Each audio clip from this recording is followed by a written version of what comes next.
Chers amis, bonsoir. Nous nous retrouvons donc pour ce rendez-vous de la prière et de la méditation. Je suis avec sœur Catherine du monastère des Bénédictines de Saint-Thierry. Ça sera la voix off, mais avec elle, ce sont toutes ces sœurs de sa communauté qui prient avec nous.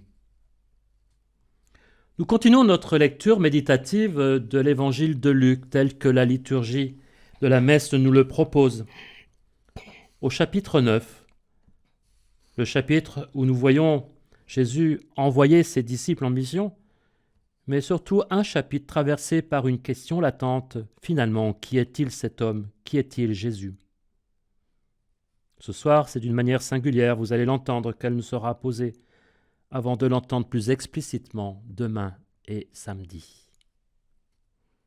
En attendant, entrons dans la prière ce soir, au nom du Père et du Fils et du Saint-Esprit.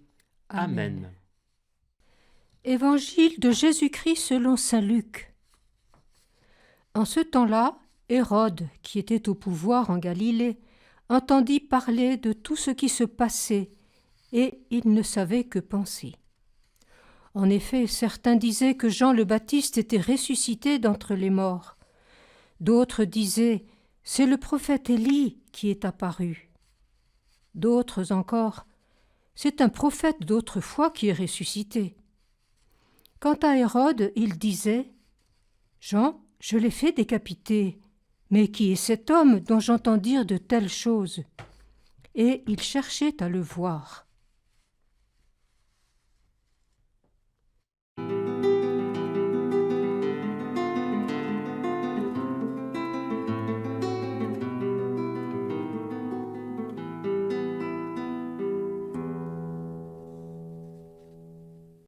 Un peu d'histoire sur Hérode, pour bien comprendre.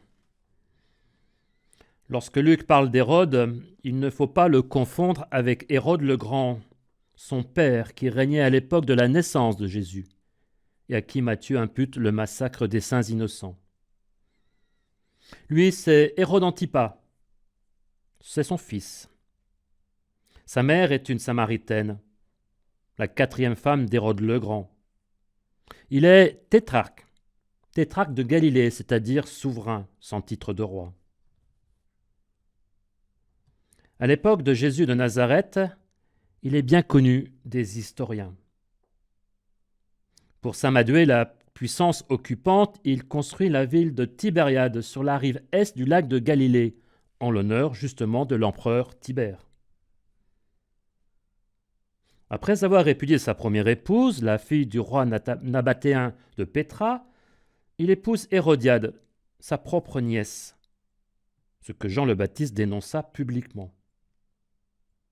On connaît par Matthieu et Marc la suite, l'arrestation de Jean, la danse de Salomé, la manigance d'Hérodiade et finalement la décapitation de Jean. En l'an 39, vaincu par le roi des Nabatéens, le père de sa première épouse répudiée, il perd son armée, il est destitué par l'empereur Caligula et exilé dans le sud de la Gaule, à Saint-Bertrand-de-Comminges. Grandeur et décadence des puissants de ce monde.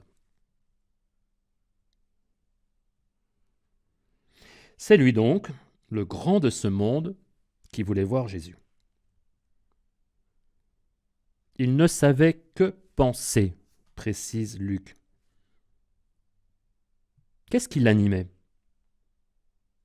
De la curiosité, certainement. De l'angoisse et des remords après l'assassinat de Jean-Baptiste, Luc nous le laisse penser. Une quête spirituelle, possible, car on sait qu'il aimait écouter Jean. En fait, Hérode est comme tout à chacun. Ses motivations sont diverses et ambiguës, surtout pour voir Jésus. Finalement, Hérode verra Jésus grâce à Pilate, qui, dans l'embarras lors du procès du Christ, avait trouvé là un bon prétexte de l'envoyer au tétrarque de Galilée, pensant se débarrasser de cette affaire. À la vue de Jésus, Hérode éprouvera une joie extrême. En effet, depuis longtemps, il désirait le voir à cause de ce qu'il entendait dire de lui, et il espérait lui faire voir un miracle, raconte Luc, toujours dans le récit de la Passion. Ne chargeons pas trop Hérode, même si les textes sacrés le font. Le cœur d'Hérode est ainsi, le cœur de l'homme est compliqué et malade, disait le prophète. Mais Hérode, dans sa liberté face à Jésus, n'a-t-il pas laissé passer sa chance? Déjà, dans l'affaire de Jean, son orgueil face à ses dignitaires et sa liaison coupable avec Hérodiade l'avaient conduit au pire. C'est toujours le même orgueil et la peur de perdre face qui le conduit, lorsqu'il est devant Jésus, à se moquer de lui. Luc, cyniquement, ajoute « Ce jour-là, Hérode et Pilate devinrent des amis, alors qu'auparavant, il y avait de l'hostilité entre eux. » Restons là avec Hérode, mais retenons son intérêt, même malsain, pour Jésus. Car Jésus ne laisse pas indifférent, qu'on soit croyant, chrétien ou non.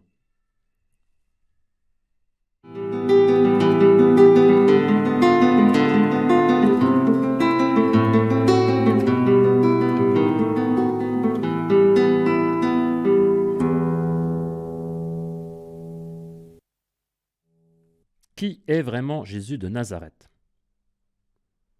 Déjà au temps de son ministère public, on se le demandait.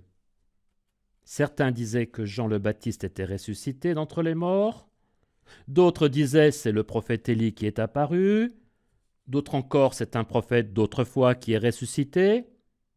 On aura depuis 2000 ans bien d'autres versions. Lui-même un jour posa la question. Au dire des foules, qui suis-je? Mais la vraie question est celle qu'il pose à ses disciples. Et vous, que dites-vous? Pour vous, qui suis-je? Cette question résonne jusqu'à nous, aujourd'hui, jusqu'à moi. Nous l'entendrons demain. J'aime dire, ne répondons pas trop vite. On donnera peut-être la bonne réponse, celle apprise au catéchisme, avec les mots de la tradition de l'Église, avec les mots du credo. Il nous faut le dire bien sûr ensemble en Église pour confesser la foi. Mais laissons ce soir Jésus nous la poser au cœur, dans l'intimité de notre relation avec lui. Et toi, que dis-tu? Pour toi, qui suis-je? Hérode cherchait à voir Jésus, moi aussi. Ce soir, laissons simplement résonner au plus intime de nous cette question. Une sclérocardie, d'après une homélie de frère Sylvain d'Étoc, dominicain. C'est le nom savant de la maladie qui pourrait être celle du cœur de l'homme, et même pour Hérode, une sclérocardie chronique à poussée aiguë. Sclérocardie. Ce mot ne provient pas d'une encyclopédie médicale, mais de la version grecque de la Bible.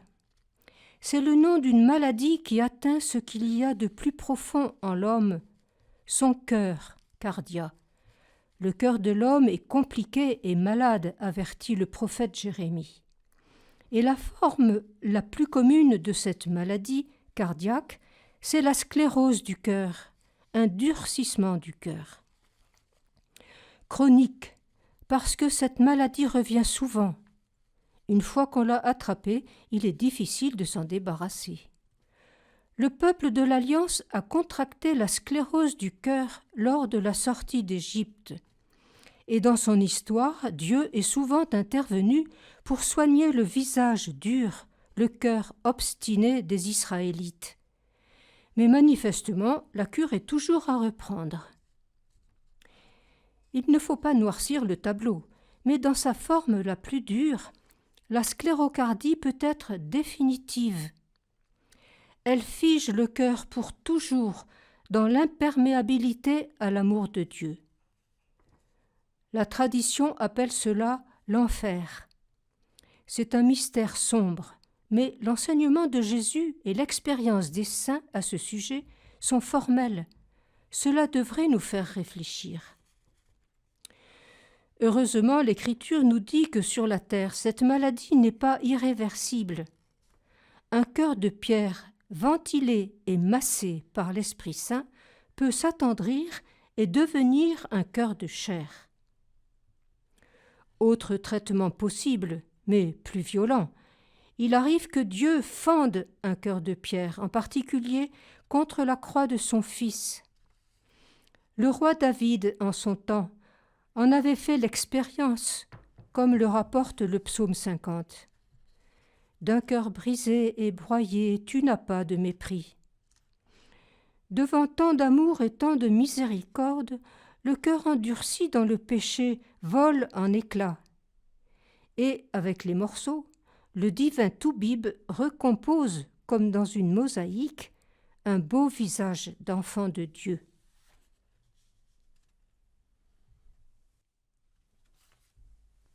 Prions avec David. Prions avec le Miserere, le psaume 50. Pitié pour moi, mon Dieu, dans ton amour. Selon ta grande miséricorde, efface mon péché. Lave-moi tout entier de ma faute, purifie-moi de mon offense. Crée en moi un cœur pur, ô mon Dieu. Renouvelle et raffermis au fond de moi mon esprit. Ne me chasse pas loin de ta face, ne me reprends pas ton Esprit Saint. Seigneur, ouvre mes lèvres, et ma bouche annoncera ta louange. Le sacrifice qui plaît à Dieu, c'est un esprit brisé. Tu ne repousses pas, ô mon Dieu, un cœur brisé et broyé.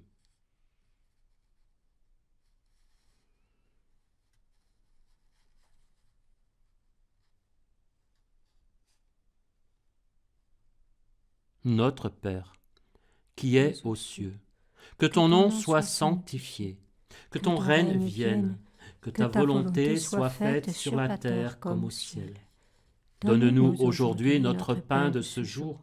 Pardonne-nous nos offenses, comme nous pardonnons aussi à ceux qui nous ont offensés. Et ne nous laisse pas entrer en tentation, mais délivre-nous du mal. Car c'est à toi qu'appartiennent le règne, la puissance et la gloire, pour les siècles des siècles. Amen. Prions. Dieu qui aime l'innocence et la fait recouvrer, oriente vers toi notre cœur. Tu nous as libérés des ténèbres de l'incroyance, fais que nous n'abandonnions jamais la lumière de ta vérité. Par Jésus le Christ, ton Fils, qui vit et règne avec toi pour les siècles des siècles. Amen. Et que Dieu Tout-Puissant vous garde et vous bénisse, le Père, le Fils et le Saint-Esprit. Amen.